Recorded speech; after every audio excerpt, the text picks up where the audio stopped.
Hello friends, आज हम लोग सेंटेंस के बारे में पढ़ेंगे। सेंटेंस क्या होता है।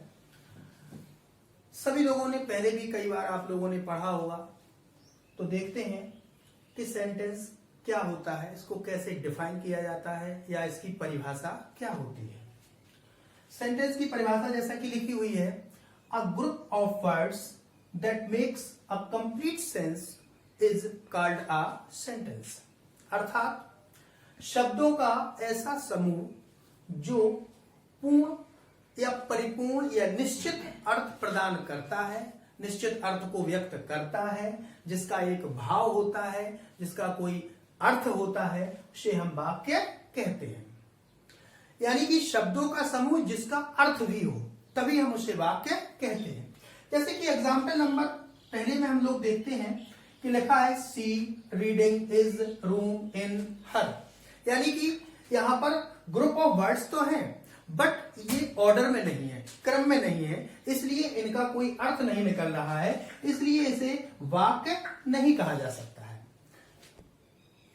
जबकि नीचे देखेंगे दूसरा जो एग्जाम्पल लिखा हुआ है, Ram is singing a song. यहां पर वर्ड्स क्रम में है, शब्द जो है क्रम में लिखे हुए हैं, जिनका ग्रुप है और साथ में इनकी मीनिंग भी कंप्लीट हो रही है, इनका अर्थ भी स्पष्ट हो रहा है कि राम गीत गा रहा है।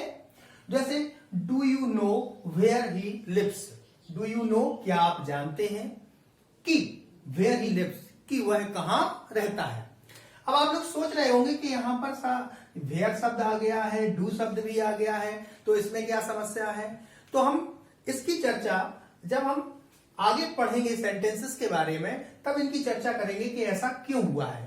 एक्चुअली में ये कॉम्प्लेक्स सेंटेंस है, जिसमें एक से ज्यादा फाइनाइट वर्ब आई हुई है, एक डू आई हुई है और दूसरी लिव्स आई हुई है। इसके बारे में आगे वीडियो जब आएंगे तो उसकी चर्चा करेंगे।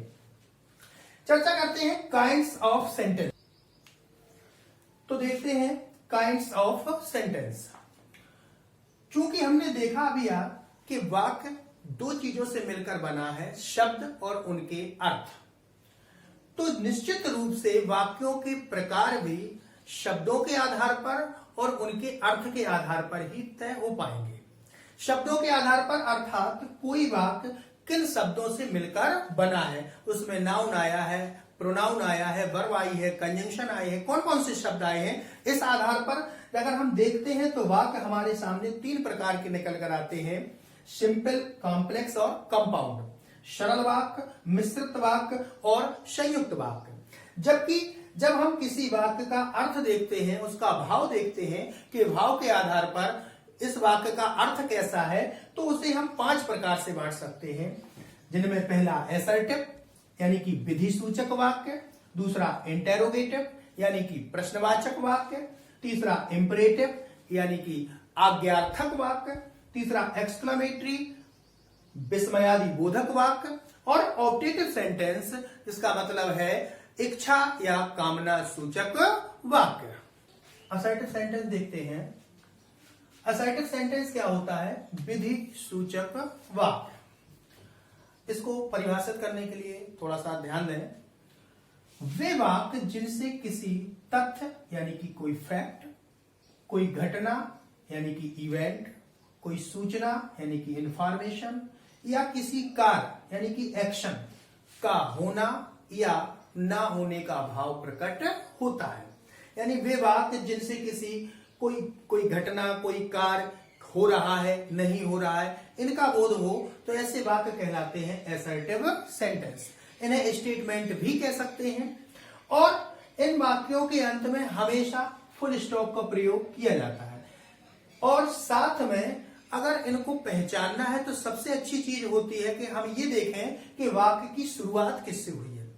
असर्टिव सेंटेंस हमेशा किसी सब्जेक्ट से शुरू होता है, और सब्जेक्ट का काम हमेशा या तो कोई नाउन अर्थात कोई व्यक्ति, या प्रोनाउन यानी सर्वनाम, या जीरंड या इन्फिनिटिव।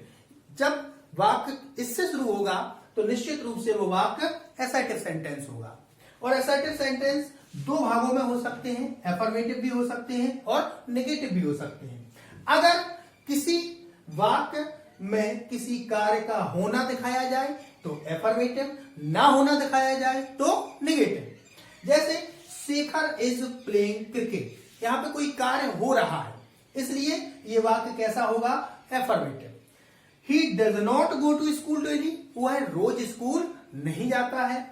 यहां पर किसी कार्य का ना होना प्रदर्शित हो रहा है, इसलिए ये वाक्य नेगेटिव।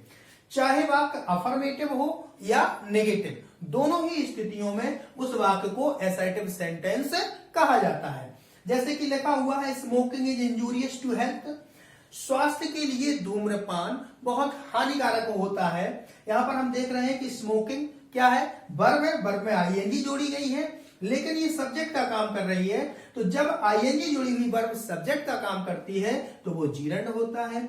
और आई नेवर अब्यूज एनीवन, मैं कभी किसी को गाली नहीं देता हूं। यहां पर वाक्य आई अर्थात प्रोनाउन से शुरू हो रहा है। आगे के सेंटेंस हम देखेंगे इंटेरोगेटिव, एक्सक्लेमेटरी और इंपरेटिव इत्यादि अगले वीडियो में।